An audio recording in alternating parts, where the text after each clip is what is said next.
5 حاجات في الباند 9 شاومي هخليك تشتريها بعد ما تعرفها. يلا بينا.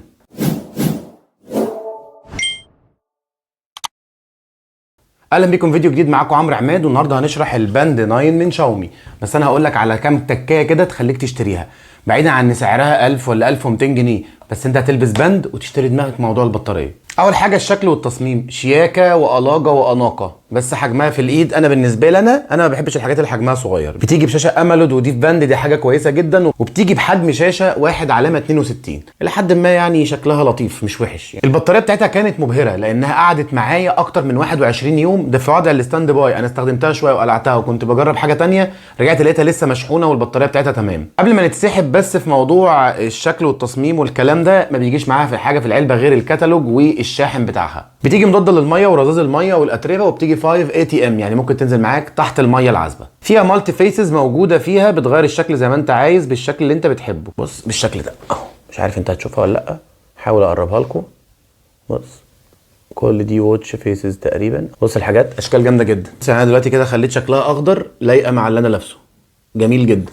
طيب بالنسبه بقى لموضوع الهيلث مونيتور، الهيلث مونيتور بتاعها رائع. بتديك على الابلكيشن كل الاناليسيز، السليب مونيتور والهيلث مونيتور والبلاد اوكسجين.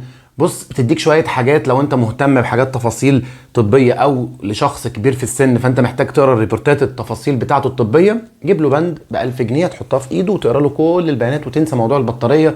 ما يحتاجش بقى يغيرها، ما يحتاجش يعمل اي حاجه. انا شايف ده انسب حاجه ليا، لان انا شخصيا مش هدفع 1000 جنيه في بند، لا انا ممكن احط 500 جنيه واشتري ساعه زي الساعه الاورايمو مثلا. فيها طبعا خاصيه فايند ماي فون. بص انت اول ما بتسحب ستارت الاشعارات كده بتجيب لك نوتيفيكيشن، بس طبعا ما بتبقاش واضحه باللغه العربيه.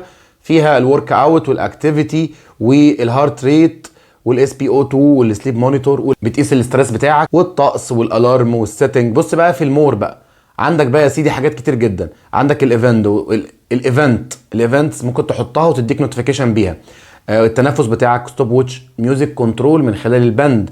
تلاقي الساعه بتاعتك، ممكن تاخد صوره من خلال البند لو متصله بالساعه تدوس على طول على الكاميرا بيقدر تاخد صوره على طول. فيها تايمر، فيها فلاش. بص الفلاش فلاش اون، اوعى. بص شكلها حلو والله، يعني مش عارف هي هتبقى يعني ايه الفلاش ده. يعني الفلاش قوي شويه لحد ما، مش عارف الانعكاس باين ولا لا عشان الاضاءه طبعا، بس الفلاش الى حد ما قوي. ده باختصار شرح سريع لان هي ما فيهاش تفاصيل كتير للبند الشاومي. وانا اقدر اقول لك البند 9 شاومي تشتريها ليه. قلت لك هي سعرها 1000 او 1200 جنيه، يعني تقريبا $20. لو عجبك الفيديو ما تنساش تعمل لايك وشير عشان تشوف الفيديوهات اللي جايه.